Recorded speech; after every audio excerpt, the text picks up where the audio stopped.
সদস্যরা ঘোর আপত্তি জানিয়েছেন।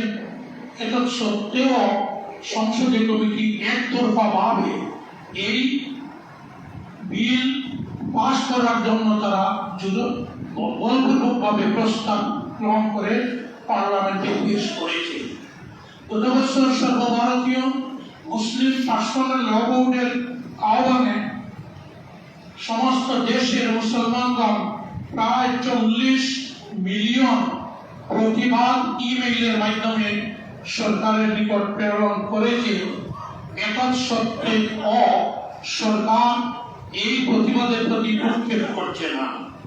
এই প্রতিবাদ বিশেষভাবে এই জন্য যে আমরা সংশোধনীয় যে বিল, এই বিলের কয়েকটি ধারা কোনো অবস্থায় মেনে নিতে পারি না, যেগুলোর দ্বারা ওয়াকফের আসল উদ্দেশ্য লঙ্ঘন করা হচ্ছে।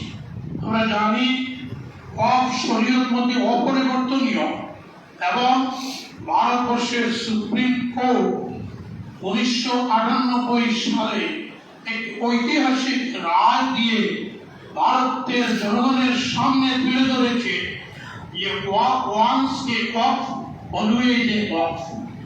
একবার যেটা ওয়াকফ হয়ে যায়, লিখিতভাবে হোক মৌখিকভাবে হোক, এটা সর্বদা ওয়াকফ হিসাবে থাকে।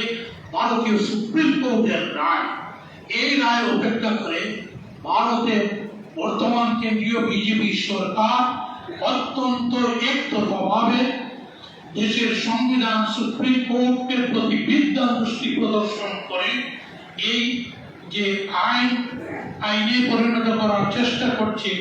এর প্রতিবাদে সর্বভারতীয় মুসলিম পার্সোনাল ল বোর্ড গতকাল এবং এর আগে থেকে সমস্ত দেশের নাগরিকদের পুনরায় আজকের তারিখে রমজানের শেষ শুক্রবার জুমাবারে ডান হাতের এখানে বাজুতে কালো বেজ পরিধান করে দেশের গণতান্ত্রিক পদ্ধতিতে আমাদের প্রতিবাদ, আমরা যে এই সংশোধনী বিল মেনে নিতে পারি না, এটা সাব্যস্ত করার কথা ঘোষণা করেছে।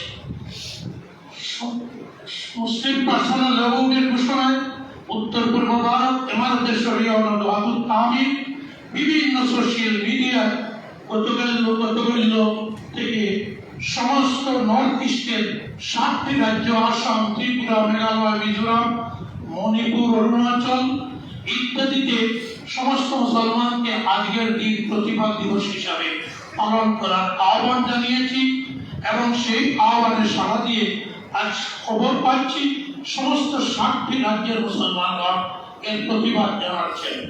শুধু সজ্জন মন্ডলী, আমরা এই জন্য আজ আমরা আমাদের হাতে, আমাদের হযরত আমির শরীয়ত সাহেবের হাতেও কালো বেজ, আমাদের প্রত্যেকের হাতে কালো বেজ, আমাদের যতজন এখানে আছি কেন্দ্রীয় নেতৃত্ব প্রত্যেকে কালো বেজ, এই দেখতে পারেন কালো বেজ পরিধান করে ভারত সরকারের নিকট আমাদের প্রতিবাদ, আমাদের এই সংবিধান পরিবর্তী বিল প্রত্যাহারের দাবি জানিয়ে আমরা প্রতিবাদ সাব্যস্ত করছি। শুকরিয়া, ধন্যবাদ।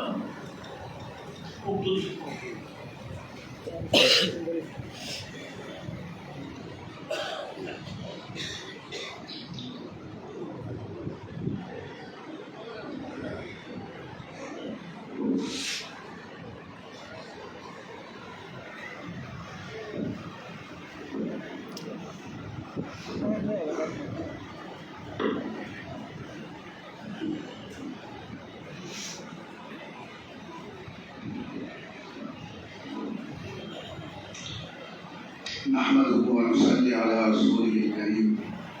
बिरादरान इस्लाम,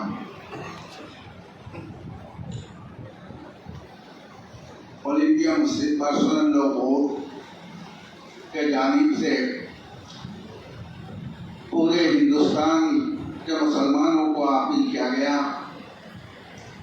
कि हमारे ऊपर मौजूदा जो हुकूमत है, बीजेपी हुकूमत, वो हमारे आबा व अजदाद के हमारे लिए दिए हुए जो जमीनी वक्फ करके गए हैं, उसको उसको दखल करने के लिए, अपने हाथ में ले जाने के लिए बड़ी साजिश की है। और इस साजिश के तहत में वक्फ तरमीमी एक्ट लाए हैं, जिससे हमारे आबा व अजदाद के दिए हुए ये कायदा पहले वक्फ बोर्ड में मुसलमान रहते थे और इस्लामी शरीयत के हुक्म के मुताबिक उसको चलाया जाता था, लेकिन उसके पूरे पावर को डिस्ट्रिक्ट कमिश्नर के हाथ में दे दिया गया। मौजूदा जो एक्ट है उसमें डिस्ट्रिक्ट कमिश्नर को चेयरमैन बनाकर एक कमेटी बना रही है, जिसमें मुसलमान के अलावा गैर मुस्लिम भी शामिल रहेंगे, जिससे हमारे मस्जिद, मदरसा, कब्रिस्तान, ईदगाह, खानकाह सब कुछ अपने मनमानी फैसला से गवर्नमेंट अपने हाथ में ले जाएंगे। ऐसे मौका पर all India Muslim personal law board ने तमाम हिंदुस्तान के जितने अदारे हैं, मुसलमान हैं, सबसे अपील किया कि हम इकट्ठा होकर एकजुट होकर उसके खिलाफ एहतजाज करना चाहिए। इस बारे में गुज़िश्ता दिन जंतर मंतर में भी ऑल इंडिया लेवल पर मुस्लिम पर्सनल लॉ बोर्ड के बुलाने पर एहतजाज किया गया। गुज़िश्ता हफ्ता बिहार में भी एहतजाज किया गया और आज रमज़ानुल मुबारक के आखिरी जुमा, इस जुमा के मौका पर तमाम हिंदुस्तान के मुसलमानों से अभी क्या मुस्लिम पर्सनल बोर्ड के हमारे काबिरीन ने कि हम सिया बेज लगाकर निकले और हमारे एहतजाज को गवर्नमेंट तक पहुंचाए। इसलिए हम नॉर्थ ईस्ट इंडिया जमात शरिया नज़वातुल तामीर के जानिब से नॉर्थ ईस्ट इंडिया के 7 स्टेट में हम आज ये एहतजाज और ये सियाह डे को मना रहे हैं। और हमारे मरकजी मस्जिद यहाँ हमारे अमीर शरीयत दामद बरकातहू भी हमारे साथ है। हम ये सिया कपड़ा लगाकर एहतजाज कर रहे हैं और हम all India Muslim personal law board के हमारे अकाबिरीन के बुलाने पर जब भी किसी हुक्म हमारे पास आएंगे, इंशाअल्लाह हम हमारे दीन के हिफाजत के लिए हम तैयार रहेंगे। इंशाअल्लाह हम तैयार रहेंगे। अगर कभी हम बाकी सब कुछ सह सकते हैं, हम पर जो मजलूम और जुल्म हो रहा है, लेकिन हमारे दीन और इस्लाम के बारे में हम किसी के साथ कोई आपस नहीं करेंगे। ये हमारा अहद है। हम अगर जेल में जाना पड़े, जब भी कुछ करना पड़े, हम तैयार है। बढ़ते हुए कदम कभी रोकता नहीं। हम टूट सकते हैं लेकिन झुकते नहीं। इंशाअल्लाह दीन के लिए हम जितने कुछ कुर्बानी देना है हम देने के लिए तैयार हैं। अल्हम्दुलिल्लाह।